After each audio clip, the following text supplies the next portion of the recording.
So this is a really long story, but I'm gonna make this really concise for TikTok, but if you want a more in-depth answer, I could probably make a YouTube video. I've been thinking about starting YouTube, so let me know in the comments if you guys want that. But basically how I discovered my system. Long story, super short, I am from a roleplay where there was also another DID system that was kind of teaching me about DID, but also mostly I was doing my own research because I wanted to help them with whatever was going on. And along the research path, I was like, oh, this stuff isn't normal. And that kind of led me to believe that I should continue doing research, so I did, because I didn't want to just jump to a conclusion.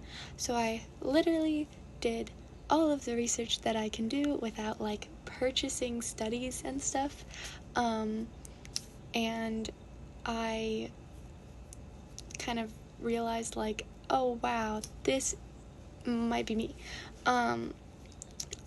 And even before that, in the couple years before this happened, I was researching trauma because I was realizing that I was having severe memory issues, between work and home, and then also in my childhood and stuff like that.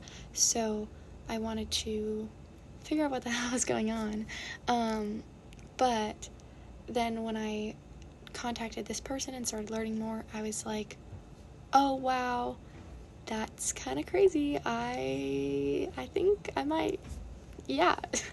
So then I went down the road of talking to professionals about it, realized that a lot of professionals don't actually know very much about this. So I talked to multiple, and eventually I was able to get with someone who is a trauma specialist, as well as talk to a couple of different psychiatrists about the diagnosis process.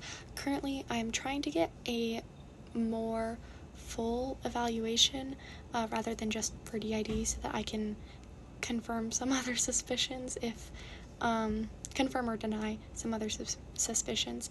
But as far as just realizing I'm a system and getting that diagnosed, that is basically the process I went through, and I did get it diagnosed about a year after I started realizing that it was a possibility. Hi everyone, so I got this question from a mutual of mine, and I just want to make a video about it because I feel like it's important to not only them but also a lot of other people. So kind of just to clear up the question for everyone, basically, how can relationships work between alters / systems and anyone else? So there are lots of different options. The basic gist of this video is that it's whatever you guys agree upon. A relationship is an agreement, and it's whatever you guys decide, as long as it's healthy, of course, healthy and safe. So speaking of safety, littles, for example, are probably one of the number one reasons why it wouldn't necessarily be a go-to to have an entire system date one person. Obviously they'll probably interact at some point, but there would be different relationships with the one person or the one alter, whoever's deciding that they like that system. It would be different relationships between, say, me, Nova, and a partner versus my little alter and the same partner, or my non-little alter, my adult alter, and the same partner. We would all have different relationships with that person, and it's the same thing if it were a full, or if it were a system rather than a singlet. Another thing about that is just that in general, systems have literally different people in them, and while I might like someone, just like my roommate might not like the same person, my alters might also not like the same person.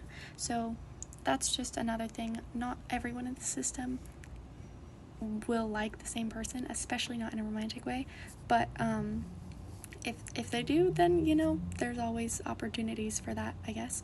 But just make sure that you're being clear about boundaries, and also being clear in your headspace about trying to sort out any differences as far as like jealousy between alters and stuff like that. Personally, I identify as polyamorous because I just am. But so that's something that I've worked out with my partner, and we are both understanding of that fact. And some other systems do a similar situation just because their other alters might want to date other people. But personally, that's just for me, and if my alters want to date someone else, then they also can. So I think that's a healthy system for us, but other people might find other ways to do it. But stay safe, and I hope this helps. Hey there, it's Nova from the November system, just here to answer another question. This question here is basically asking, what is the norm when it comes to figuring out that you're a system? And the answer is, it's complicated. So there are a ton of different ways that someone might realize that they're a system, and that includes professional advice, friendly advice, doing their own research, and having their alters show themselves, or having their other symptoms show themselves.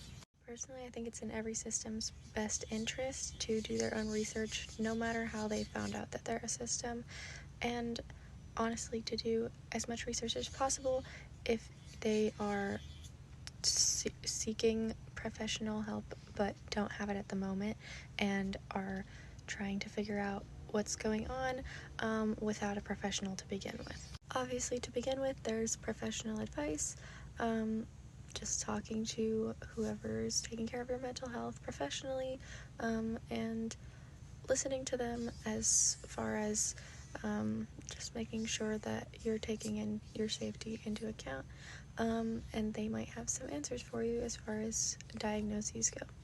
If you see a psychiatrist or a therapist as a child, it's possible that a system could show itself to that professional at an early age, but systems are designed by the brain to be hidden from basically everyone, including the person that has the system. So as far as having a professional see it or not see it, it could be true either way, because it is literally designed to be hidden. This is why good friends might be the ones that point out a system to you, because if they see you on a regular basis and understand your trauma, know a little bit about DID/OSDD, then they might have a little bit of insight as to, oh, hey, this seems like something that you might be dealing with, maybe you should do some more research. Similarly, if you start that research on your own, you could end up in the same path. This seems like it's a lot easier to do nowadays, and I think that that's because with all of the new information on the internet, true or not, people are paying more attention to their mental health and realizing that things aren't necessarily normal for them, and that they deserve to get the right treatment if possible. The last way I can think for a system to discover themselves is by actually having their alters/other symptoms start showing themselves more frequently, and this one's a little complicated to get into, so I might have to do a part 2. Sorry about that, guys. Hi guys, I'm Nova from the November system, and this is part 2 of how sometimes people find out that they have systems. If you haven't watched part 1, I would recommend clicking this and going to the video connected to their other comment, because that part's important. Like I said in the last video, one way that some people can realize that they have systems is by the systems actually showing the symptoms to the person that wasn't aware before. This can be in the form of realizing memory gaps, or even talking to other alters, having more apparent blackouts of memory, or even somewhat consciousness. It can also be by finding things left by other alters, or realizing things aren't how you left them, realizing you've met people you don't remember meeting, things like that just kind of don't add up. Because this is a trauma disorder, it is basically kind of tucked away by the brain in order to keep your body safe and keep you in a secure-ish mental state until you find out about the system, which would usually happen when people get into a more safe environment. Oftentimes it is caused by childhood trauma. Well, it's always caused by childhood trauma, but oftentimes it's caused by household childhood trauma, and so therefore when people leave their original living spaces and find more financially and emotionally secure living environments, that is a lot of the times when systems might discover themselves. This is why it's common to believe that systems are often discovered in like late 20s, 30s, even 40s, but that's not always the case, and I'll tell you a little bit more about it. Because this disorder is caused by trauma, when your brain is out of that kind of fight or flight traumatic response after being in a safe place for a decent while and becoming like used to that safe space, your brain's like, oh wow, we don't really need this anymore.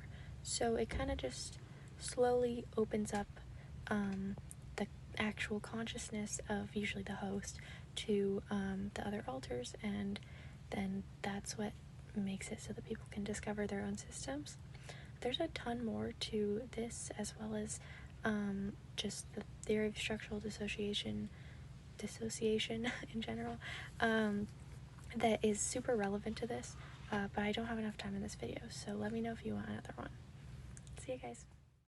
Hey everyone, it's Nova from the November system. I'm here to answer this question today, which is basically asking, what is DID and is it fake? First of all, it's not fake. It's a real disorder. I live with it on a daily basis, and I can tell you it's not fake. Seriously, it's debilitating sometimes, so please stop if you think it's fake. Yeah. No shade to this person because they actually asked me kindly and respectfully. Anyways, so basically DID is a childhood trauma-based disorder where a child goes through a recurring traumatic event or multiple traumatic events that make it so that their ego states that they're born with as a child, like hungry, angry, sad, whatever's going on, happy, etc., those ego states do not fuse into one like they are supposed to between the ages of 6 and 9. If this trauma is happening before or during those ages, they are not able to combine into one personality like they normally would in the development of a child. From what I understand, though, depending on the developmental rate of the child, that specific child, it could be a little bit different. That's just the typical age that those ego states would fuse. So between 6 and 9 is going to be your typical time frame for that traumatic event to really make the DID form. Because this child is going through a traumatic event, their brain basically is like, nope, we cannot have these other parts of us know about what's going on. So it creates amnesic barriers, which is why DID has amnesia between alters. Depending on the state of the child and what's going on, it might create less distinct alters or less amnesia, which creates either OSDD1A or OSDD1B, which are slightly different, and I can make another video on those if you need it. But in general, that's kind of the theory around how DID forms. As far as the symptoms go, it's mostly about amnesia between alters, switching, comorbid depression, anxiety, etc., flashbacks, PTSD symptoms, and I want to say, a ton of other stuff, but that's like the main ones. Because of the stress on the body, it also oftentimes comes with like physical symptoms and things like that, or physical chronic illnesses. I forgot the word chronic for a second. But yeah, I can do more videos if you want, but I'm not a professional. Do your own research. Love you. Bye. Hi guys, this is Nova from the November system. Today I'm going to be talking about this question here that's asking about how alters will fully combine the entire system into one and if that's actually possible. This type of healing actually has a name and it's called final fusion, which is where all of the alters combine into one person, or sometimes where they combine into just very, very blurry different people that kind of function as one person. Either way though, this type is where they are basically combined. According to Multiplicity and Me's video, where they were talking about their experience with final fusion, they did have moments where they could kind of tell between the different personalities of who might be thinking about something as far as what's going on in the situation, but that's just kind of the personalities from before shining through rather than actual splits or differences in consciousness. There is a second type of healing called functional multiplicity, which is where the alters in the system just kind of work to bring down their amnesic barriers, as well as gather as many healing tools and grounding tools as possible to make their life the easiest that they can with the symptoms of this disorder that they might still have even after healing.